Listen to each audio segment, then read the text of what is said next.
Жохан жазған ізгі хабар 8-ші тарау. Ал Иса Зәйтүн тауына қарай беттеген еді.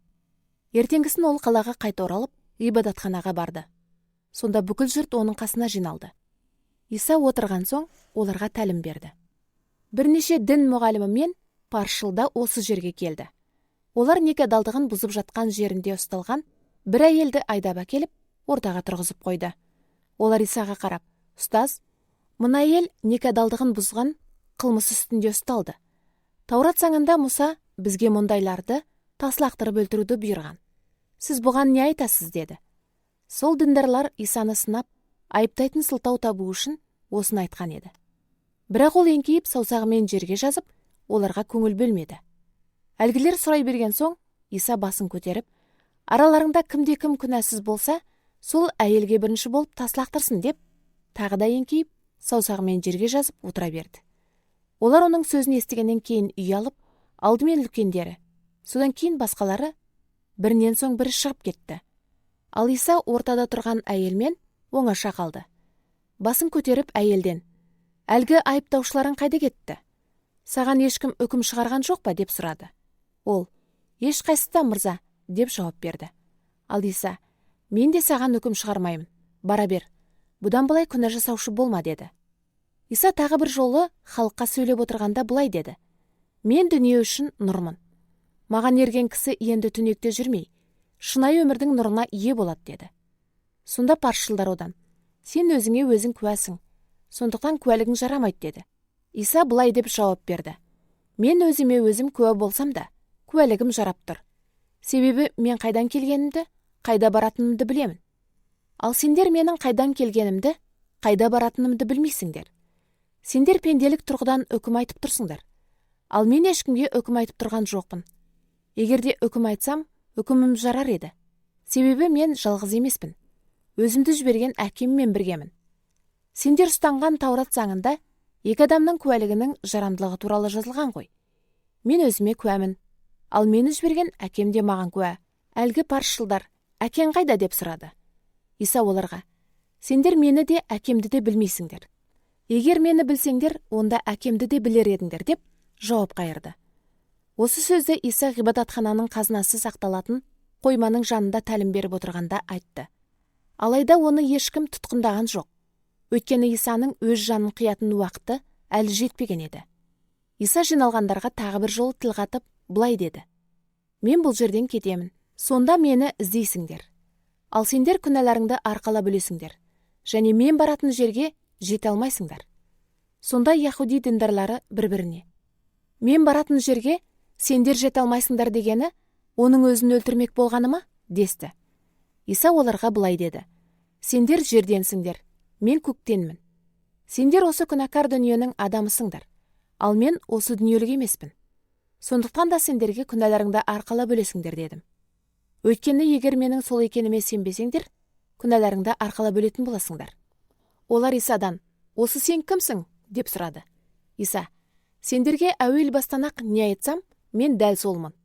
Сендер туралы айтып үкім шығаратын жайттарым көп, бірақ мені жіберген хақ. Одан естігендерімді дүниеге білдіремін» деп жауап берді. Олар Исаның көктегі рухани әкесі туралы айтып тұрғанын түсінген жоқ. Сондықтан Иса былай деді: «Сендер көктен келген билеушіні айқышқа шегелеп, жоғары көтеріп қойған кезде, менің сол екенімді, әрі еш нәрсені өз еркіммен істемей, тек әкем қалай үйретсе, солай сөйлейтінімді ұғатын боласыңдар. Мені жіберген әкем өзіммен бірге. Мен әрқашан оған ұнайтынын істейтіндіктен, әкем мені жалғыз қалдырмайды». Иса осыны айтып тұрғанда, көптеген адамдар оған сенді. Сонда Иса өзіне сенген яхудилерге былай деді: «Егер сендер айтқандарымды естеріңе сақтап, жүзеге асырсаңдар, шынымен менің шәкірттерім боласыңдар. Сонда ақиқатты біле түсесіңдер, ал ақиқат сендерді азаттыққа жеткізеді». Олар: «Біз Ибрайымның ұрпағымыз, ешқашанда біреудің құлы болған емеспіз. Қалайша бізге азаттыққа жетесіңдер деп айта аласыз?» деді. Иса оларға былай деп жауап берді: «Сендерге өте маңызды шындықты айтамын. Кім күнә жасаса, сол күнәнің құлы. Ал құлы емес, ұлы ғана қожайынның үйінде мәңгі қалады. Себебі ұлы ретінде оның еркі бар. Сонымен егер Құдайдың рухани ұлы сендерді азаттыққа жеткізсе, шынымен азат боласыңдар. Сендердің Ыбырайымның ұрпақтары екендеріңді білемін. Алайда мені өлтірмексіңдер. Себебі айтқандарыма жүректеріңнен орын бермедіңдер.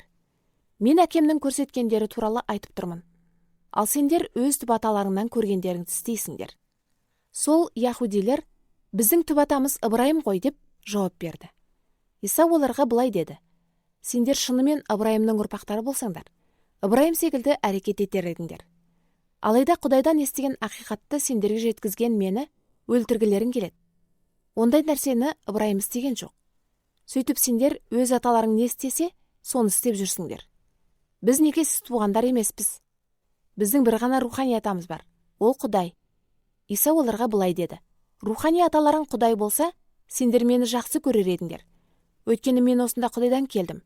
Өз бетіммен келген жоқпын. Мені Құдай жіберді. Менің айтып тұрғанымды неге түсінбейсіңдер? Себебі менің сөзімді естіп тұра алмайсыңдар. Сендердің рухани аталарың Әзәзіл шайтан. Соның құмарлықтарын орындағыларың келеді. Ол әуел бастан-ақ кісі өлтіруші болып келеді. Ақиқат жағында тұрғанда емес. Өйткені онда ақиқат жоқ. Әзәзіл өтірікті өз болмысына сай айта береді. Себебі ол өтірікші, өтіріктің бастауы. Мен ақиқатты айтқандықтан маған сенбейсіңдер. Араларыңдағы қайсың мені күнә жасадың деп әшкерелей аласың. Ал егер ақиқатты айтсам, неге маған сенбейсіңдер? Кімде Құдайдың рухани өмірі болса, сол оның айтқандарына құлақ асады. Сендерде Құдайдың рухани өмірі болмағандықтан, оның айтқандарына құлақ аспайсыңдар. Самариялық екенсің, сені жын соққан деп тұрғанымыз дұрыс емес пе деп, әлгі яһудилер Исаға тіл тигізді. Мені жын соққан жоқ, тек әкемді құрметтеймін. Ал сендер мені қорлайсыңдар. Мен құрметке бөленуге тырыспаймын. Ол жағын ойластыратын әкем бар. Сендер мен өзімнің арамыздағы төрелікті айтатында сол. Сендерге өте маңызды шындықты айтамын. Менің сөзімді берік ұстанатын кісі мәңгі өлмейді деп жауап берді Иса. Ал яһуди діндарлары оның айтқанын түсінбей, ішіңде жынның бар екеніне көзіміз жетті. Ыбырайымда пайғамбарларда өлген. Ал сен менің сөзімді берік ұстанатын кісі мәңгі өлмейді дейсің. Әлде сен өліп қалған түп атамыз Ыбырайымнан да құдіреттісің бе? Пайғамбарларда өліп қалған. Өзіңді кіммін деп тұрсың деді. Иса бұған жауап ретінде былай деді: менің өзімді құрметтеуім түк болмас еді. Мені құрметтеуші өз әкем. Сендер оны біздің Құдайымыз десеңдер де, оны білмейсіңдер. Ал мен оны білемін. Егер оны білмеймін десем, сендер сияқты өтірікші болар едім.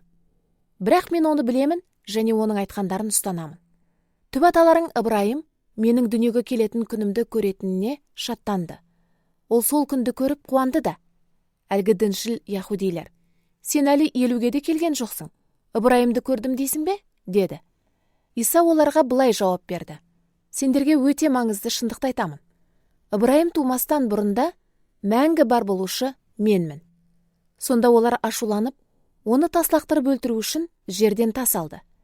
Бірақ Иса білдіртпей ғибадатханадан шығып кетті.